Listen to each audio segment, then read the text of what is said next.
Bismillahirrahmanirrahim. Assalamualaikum warahmatullahi wabarakatuh. Alhamdulillahi wa kafa, wassalatu wassalamu ala rasulillahil mustafa wa ala alihi wa sahbihi ahli siddiqi wal wafa. Allah berikan kemuliaan kepada siapa yang Allah kehendaki, Allah hinakan siapa yang Allah kehendaki. Terserah Allah. Makanya kalau kita ngelakuin satu amal mencari ridha Allah, mencari rating atau poin like dari Allah Subhanahu wa taala, mudah-mudahan kalau Allah memberikan izzah, kemuliaan, gak ada manusia yang bisa merendahkan kita. Allah yang mengangkat. Kan banyak banget orang-orang yang di zaman kita lihat kayak selebriti yang dulunya bukan siapa-siapa tiba-tiba jadi terkenal gitu, yang dulunya ngamen di jalan tiba-tiba masuk TV, masuk dapur rekaman, jadi punya banyak album, terkenal kemana-mana, dipuji-puji, sampai dia bikin lagu, dulu saya bukan siapa-siapa, saya dulu dihina, sekarang saya dipuja, gitu-gitu deh. Banyak kan kisah yang kayak gitu kan ya.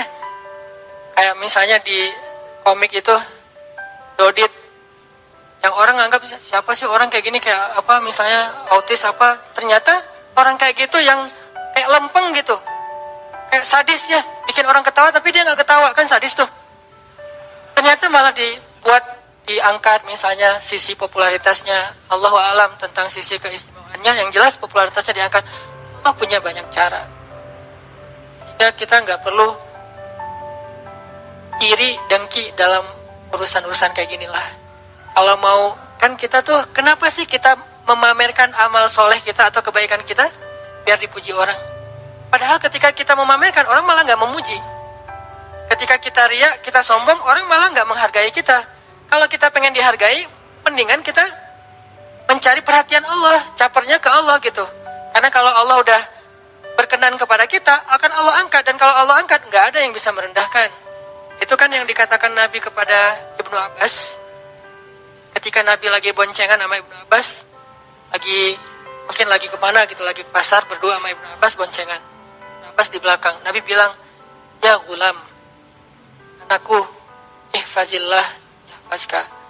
Yang perlu kamu jaga itu Allah, bukan manusia. Jadi jaga perasaan Allah.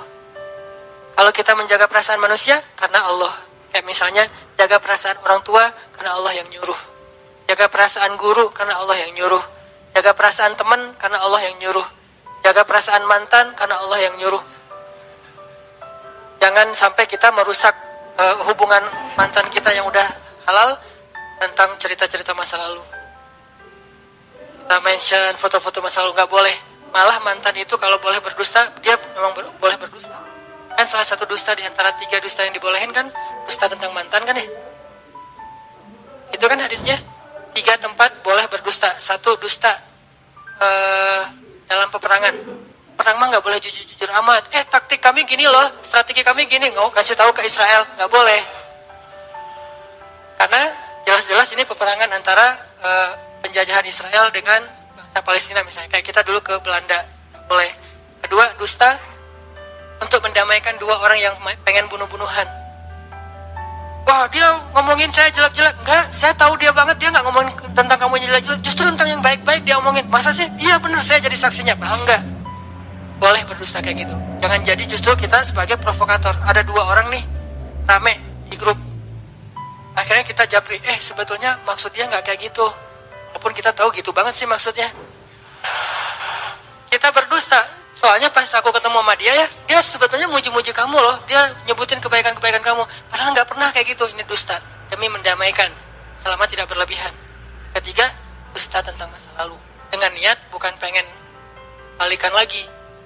Niatnya pengen ngelupain dan taubat. Gak boleh cerita, itu tahu gak mantan gue ada berapa? Ngomong ke pasangan, wah bahaya itu. Langsung talak 3 ya. Ini tadi kenapa jadi bab ini ya? Tadi ngomongin siapa tadi teh? Lukman? Uwais? Ya gitu deh pokoknya. Jadi intinya adalah, oh iya benar, ngomongin cari perhatian Ibnu Abbas ya. Yang perlu kita jaga perasaan Allah, bukan perasaan makhluk. Kecuali perasaan makhluk ini memang Allah yang nyuruh. Kita jaga tuh perasaannya. Fazillah, ya Fazka. Kalau kita jaga perasaan Allah, kita nggak pernah ngecewain Allah. Allah nggak bakalan ngecewain kita, nggak mungkin. Jadi kalau kita sering kecewa, ini karena kita sering ngecewain Allah juga. Aku tergantung prasangka hambaku kepadaku. Jadi jangan ngecewain Allah, ya Allah, saya tidak akan mengecewakan engkau. Allah nggak akan mungkin ngecewain kita. Mustahil. Manusia aja ada yang kayak gitu, nggak mau ngecewain kita karena kita nggak pernah ngecewain dia. Dia jaga banget tuh nama baik kita atau amanah kita. Kepercayaan kita dia jaga banget. Apalagi Allah, jaga Allah, Allah jaga kamu, jaga Allah, Allah menyertaimu kemanapun kamu pergi. Kalau ada manusia pengen menjatuhkan kamu, kamu gak akan jatuh kecuali dengan izin Allah. Ada manusia yang pengen mengangkat kamu, kamu tidak akan menjadi terangkat, menjadi lebih mulia kecuali dengan seizin Allah. Jadi kalau kita kadang-kadang ada cemburu, dan itu manusiawi, sifat dasar kita, cemburu ngelihat ada orang lain yang mungkin kayak lebih diapresiasi dari kita. Nah, caranya jangan menghalangi dia, jangan ngejelek-jelekin dia, malah makin jelek kitanya. Jangan juga memamerkan kebaikan kita. Caranya gimana? Ya udah, caper aja ke Allah yang Maha meninggikan derajat hamba-hambanya. Lakuin lagi kebaikan yang banyak. Gak apa-apa manusia nggak tahu, makin manusia nggak tahu, makin Allah senang tuh. Akhirnya Allah angkat, dan itulah yang terjadi kepada Luqman, itu yang terjadi kepada Uwais, itu yang terjadi kepada hamba-hamba yang tidak dikenal namanya. Di pelajaran pertama dari Luqman, belajar ikhlas. Orang ikhlas tuh nggak akan rugi. Kalau kita berpikir, gara-gara saya ikhlas nggak ada yang tahu, saya jadi kayak gini nih, nggak. Karena Allah Maha tahu. Kecuali kita berdagangnya bukan dengan Allah, transaksinya dengan manusia. Tapi bukan berarti ketika seseorang mensyiarkan satu kebaikan itu dia nggak ikhlas ya. Ini bukan untuk menjudge orang lain. Lagi-lagi taklim saya selalu ada catatan, kita belajar untuk memperbaiki diri, bukan belajar untuk memperbaiki orang lain. Sehingga ketika kita mendapatkan satu ilmu, jangan pakai untuk jadi kaca pembesar, pakai untuk jadi cermin. Jangan pernah mengambil ilmu dari satu taklim untuk jadi kaca pembesar, melihat kekurangan orang lain. Tapi jadikan itu cermin untuk melihat kekurangan diri kita. Kalau ada orang lain yang mentampakkan satu amal solih, kita husnuzon. Oh, berarti niat dia pengen syiar. Sehingga dengan syiar ada yang niru, akhirnya dia dapat pahala dari orang yang meniru. Kan gitu kan ya? Tapi kalau tinggal kita yang paling tahu isi hati kita. Kalau riya, kita istighfar. Kalau syiar, kita lanjutkan. Kita hanya perlu mengintrospeksi diri. Ini riya apa syiar ya? Ini karena Allah atau karena manusia? Kita lebih tahu. Tapi kalau orang lain, iltamis li akhika alfa uzrin, carilah untuk saudaramu 1000 alasan yang baik. Oh mungkin. Kayak misalnya terakhir dalam 2 tahun terakhir, walaupun bukan cuma satu orang, ini salah satunya nih, Muzammil mensyiarkan tilawah Al-Quran, diposting di Instagram. Tilawah Al-Quran itu santai, bisa tilawah sambil main, sambil ngapain, sambil masuk lagi sholat gitu ya, dengan pakaian yang biasa aja. Terus anak ITB syiar nih, akhirnya alhamdulillah banyak juga anak-anak SMA lagi istirahat di sekolahnya baca Quran, posting juga. Sampai terakhir ada siapa tuh yang gimbal ya, baca Quran gimbal, anaknya kayak reggae banget lah, anak reggae tapi tilawahnya keren gitu kan ya. Ini berkembang terus nih trennya. Berarti kalau niat Muzammil dulu adalah syiar, man sanna sunnatan hasanah, siapa yang mencontohkan suatu contoh yang baik, maka dia dapat pahala dari orang yang mencontohinya tanpa mengurangi pahala mereka. Sebaliknya juga, dulu mungkin kita ngelakuin satu keburukan ditiru oleh orang lain, berarti kita juga mendapatkan dosa dari orang yang meniru tanpa mengurangi dosa mereka. Na'udzubillahi min dzalik. Jadi gak menjudge orang lain. Cuman untuk diri kita harus hati-hati. Kadang-kadang awalnya sih syiar, tapi lama-lama syiar plus dia. Kayak mau ngaji pas ngaji di rumah biasa-biasa aja, pas ngaji di halte dibagus-bagusin. Kenapa? Biar jadi syiar kan. Mudah-mudahan gara-gara saya ngaji di halte keluarin Quran, padahal nggak pakai Quran juga, pakai HP juga bisa kan. Tapi kalau HP kan nggak ketahuan lagi ngaji, bisa aja lagi chat gitu. Sengaja dia HP ada sih aplikasi mushaf, tapi dia keluarin Quran ngaji gitu. Niat awalnya syiar, biar ditiru sama yang lain. Ternyata orang-orang pada ngelihat ke arah dia, dibagus-bagusin bacaannya. Alhamdulillah nih, pas udah ditiru, rame orang yang kayak gitu. Halte-halte mulai banyak yang ngaji, dia ngomong dalam hatinya, ini gua yang pertama ngelakuin. Tuh kan? Ini nih, ujiannya di situ. Bukan gara-gara itu kita jadi nggak bersyiar. Itu godaan setan juga tuh. Lo nggak usah beramal soleh daripada ria. Tuh setan gitu juga tuh. Lo mending kalau ngaji biasa-biasa aja deh, daripada ntar dibilang suaranya bagus. Oh iya ya, ya udah. Bismillahirrahmanirrahim. Alhamdulillahirabbil alamin. Ustaz, kenapa ngajinya gitu? Takut ria. Kayak gitu-gitu amat sih. Itu juga jebakan setan. Nah, udah ngajinya biasa-biasa aja, ada yang ngajinya bagus. Kayak dia doang bisa ngaji bagus. Gue sebetulnya bisa, tapi gue mah ikhlas. Ria juga kan ya? Sama aja sebetulnya. Makanya islahul qulub, tazkiyatun nufus, perbaiki hati kita. Mungkin pembahasan tentang Luqman ini akan kita coba bahas dalam beberapa pertemuan ke depan. Malam ini kita coba fokus dulu dari sisi sosok Luqmanul Hakim yang sangat sederhana, yang bahkan bisa dibilang orang yang khafi. Jadi di antara hamba yang Allah sayang banget, spesial banget di sisi Allah itu taqi, khafi, terus apa lagi gitu. Salah satunya khafi. Khafi itu artinya dia itu nggak mau terkenal. Walaupun terkenal itu bukan sesuatu yang negatif. Karena banyak juga sahabat justru karena ketenarannya maka efek kebaikannya lebih viral. Tapi ada orang yang memang memilih nggak mau terkenal. Kalau sahabat Nabi yang kayak gini siapa? Nanti teman-teman bisa cari cerita tentang dia. Abu Dzar Al-Ghifari. Abu Dzar tuh gitu banget tuh. Gak mau dia sama sekali tuh orangnya tuh nggak mau kalau dipuji atau terlihat agak sedikit menikmati dunia itu nggak mau banget. Padahal menikmati dunia itu nggak dilarang dalam agama. Tapi dia memilih jalannya sendiri yang memang pengen khafi banget, pengen uzlah, pengen menyendiri gitu. Itulah Luqman. Dia nggak menjadi orang yang tampil, tetapi Allah Subhanahu Wa Taala Maha Tahu. Makanya bukan berarti kita nggak boleh tampil sama sekali, nggak. Kadang seorang mukmin harus menampilkan kebaikan agamanya supaya orang-orang menghargai agama Allah. Kayak Utsman bin Affan.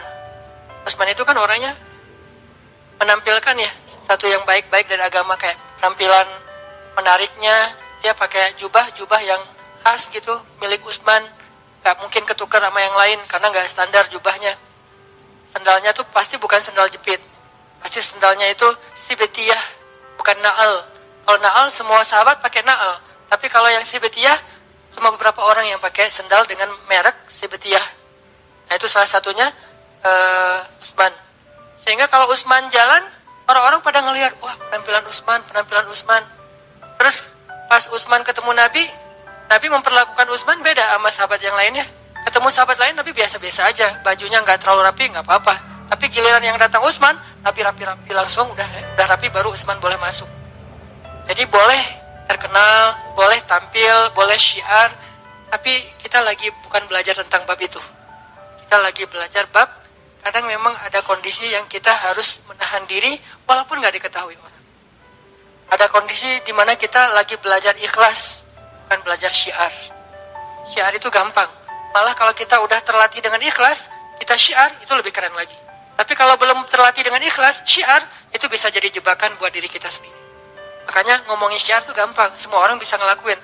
Tapi ikhlas dalam syiar ini susah banget nih, luar biasa.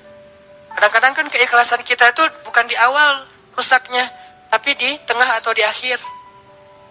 Di awal kita tuh udah ikhlas banget. Di tengah ada masalah sama teman-teman kita, mulai kecewa. Tahu gini saya nggak akan ikut, tahu gini saya nggak akan bantu, tahu gini. Kan mulai terganggu nih keikhlasan kita di tengah. Atau kadang-kadang nggak di tengah, di akhir. Pas udah beres, udah selesai semuanya, udah sukses acaranya, ternyata ada teman-teman yang mungkin qadarullah dengan takdir Allah dia muncul di media. Mungkin dia dipuji-puji sama teman-teman yang lain. Tiba-tiba dia dapat jabatan jadikan sebagai calon ketua organisasi. Dan kita yang habis-habisan gak ada yang menghargai. Di situ mulai jadi godaan buat kita ria. Dan tahu nggak acara ini siapa di baliknya? Mulai kepancing. Atau ada yang ngecewain kita nih. Kita udah ngelakuin satu kebaikan, ikhlas banget nih awalnya. Saya bantu dia karena Allah di awal. Di tengah, gak apa-apa. Ternyata yang kita bantu itu gak selesai urusannya. Kita tambahin bantuannya, gak apa-apa karena Allah. Di tengah masih ikhlas. Di akhir masih ikhlas. Alhamdulillah dia udah sukses sekarang. Kita ikhlas. Gak mau nyebut-nyebut kepada siapapun. Tapi setelah beberapa tahun, kita suatu saat butuh dia. Pas kita butuh dia gak mau bantu kita. Padahal dia bisa membantu kita waktu itu. Mulailah keikhlasan kita terganggu. Mulai kepancing nih. Kayaknya dia lupa ya. Siapa dulu yang membantu dia awal-awal ketika baru merantau, ketika dia masih kuliah. Semuanya saya biayai, keluar satu-satu. Semua yang disebutin itu gugur pahalanya di sisi Allah.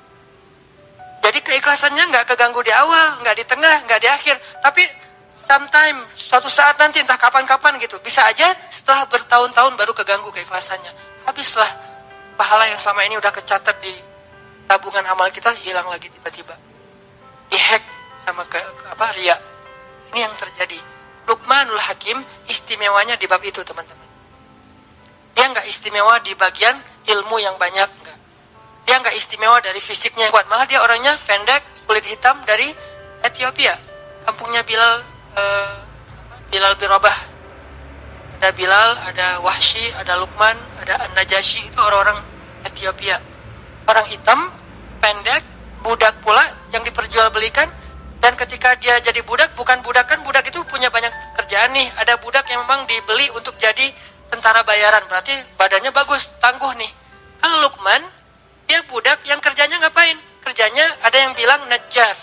Kerjanya itu bantu-bantu tuannya untuk bikin kayak meja tukang kayu lah. Tapi ada juga ulama yang bilang dia bukan najjar. Dia itu yang jagain ternak. Kayak siapa tadi? Wise. Berarti kan secara fisik nggak banget nih. Nggak good looking gitu. Tetapi karena dia punya keikhlasan, itulah keistimewaannya. Jadi benar hadis Nabi, sesungguhnya Allah tidak melihat kepada fisik kalian.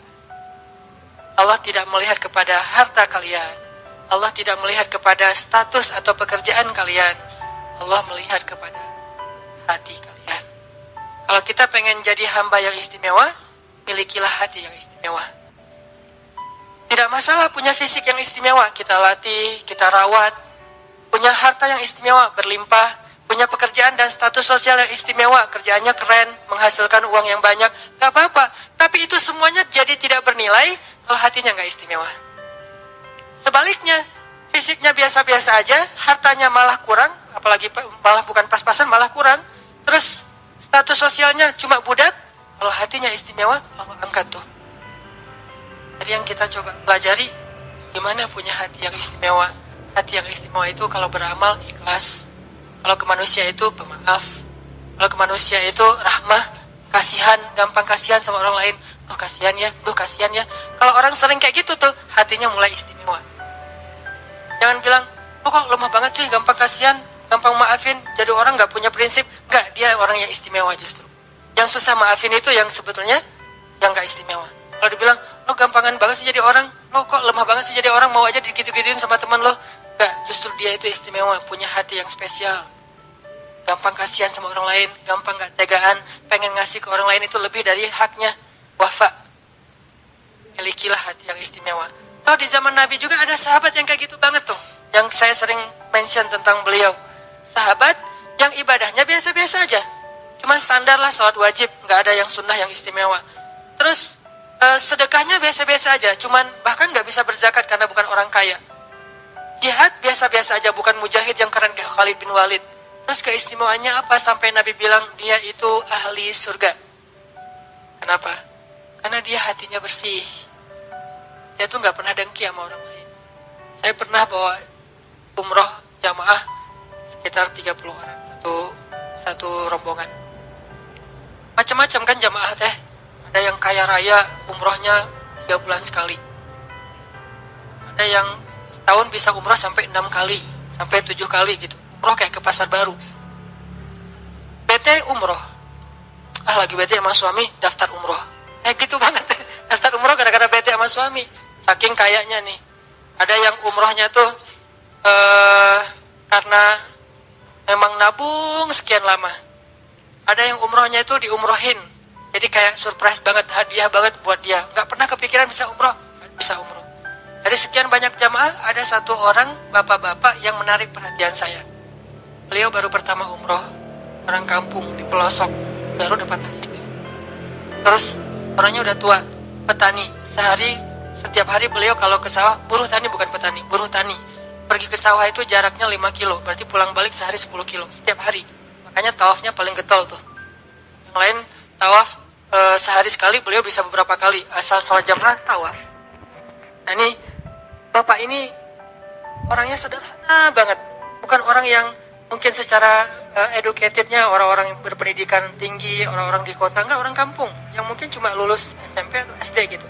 Bahasa Indonesia nggak bisa, bahasa Sundanya halus. Kalau bahasa Sunda main mungkin saya masih ngerti nih, bahasa Sundanya halus gitu, sehingga diterjemahin sama istri saya. Bahasa Indonesia nggak bisa. Terus orangnya diem, senyum tuh setiap hari. Ini orang yang paling sering senyum yang saya lihat, sampai wajahnya tuh jadi, bentuk wajahnya tuh jadi senyum. Saking rajin senyum kan ya. Kan ada orang yang bentuk wajahnya cemberut, mungkin sering cemberut. Ada orang yang wajahnya emang dia senyum, dia nggak senyum juga udah senyum gitu teh. Saking sering senyum kebentuk kan, kayak kita ngelatih otot kita kan kebentuk. Mungkin otot ini nggak tahu ya secara ilmiah. Menurut saya nih, otot wajah itu terbentuk oleh gimana ekspresi wajah kita yang paling sering kan. Kalau kita sering senyum, ototnya pasti keangkat dikit. Jadi kalau mau ngangkat ini jangan pakai alat-alat atau treatment itu, senyum aja keangkat dikit deh. Pasti tuh, ada yang pengen ini angkat dikit, jangan disuntik, senyum. Insya Allah keangkat tuh, dia wajahnya senyum, asal ketemu dia. Jadi kita yang lagi capek kan mengurus jamaah umrah tuh lumayan tuh ya, apalagi haji itu lelah. Pas datang ke ruang makan, ada beliau lagi makan gitu, senyum, langsung hilang lelahnya. Ini luar biasa nih, hampir seperti melihat pasangan, hampir ya, nggak sama. Kalau sama bahaya, nanti saya di demo. Hampir seperti melihat pasangan. Memang melihat pasangan beda sih, istimewa. Ini hampir gitu. Kalau belum yang pernah ngerasain ngeliat pasangan, lihat dia aja cukup lah. Senyum, langsung, Pak gimana Pak? Ngobrol, Alhamdulillah gitu. Dia tawaf sehari beberapa kali, nggak pernah ngomong. Kalau yang lain-lain kan pulang, Alhamdulillah cium hajar aswad. Ya udah berapa kali cium hajar aswad, diam-diam aja. Dan ada orang yang dapat, nih kamar dia tuh berempat, ambil yang kuat, 4 orang satu kamar. Dia dikasih yang bed tambahan. Jadi bukan bed yang udah ada di kamar, jadi dia dikasih extra bed gitu yang bednya lebih kecil, terus pair gitu, bukan dia pair gitu yang nggak enak badannya, tapi dia nggak pernah, padahal dia bayarnya sama, dia bayar dari tabungan dia sekian lama, bayarnya sama, tapi nggak pernah komplain, nggak pernah ngeluh. Wah ini orang ridho banget, tawadu banget, qanaah banget, dan hatinya bersih. Pas terakhir saya ngelihat dia happy aja terus. Umrohnya sendiri, yang lain berpasangan semua kan, kecuali dia sendiri yang sendiri sama beberapa orang. Nggak banyak sih yang sendiri, tapi dia bisa dibilang sering ngeliat orang berduaan sama pasangannya, tawaf berdua, itikaf berdua kan. Umroh kalau berdua kan keren banget ya, tilawah. Bahkan di Masjidil Haram itu by the way ya, ada shaf khusus untuk pasangan. Nggak tahu kan? Promo. Ada shaf di Masjidil Haram ya, itu khusus buat couple. Kalau bukan pasangan nggak boleh masuk ke area itu. Tanya, pasangan? Ya. Oh iya masuk. Kita bisa sholat di sebelah kita itu istri kita loh. Itu keren banget tuh. Gimana caranya? Emang dibikin soft tuh modelnya sampai di sebelah memang istri. Jadi kita sholat.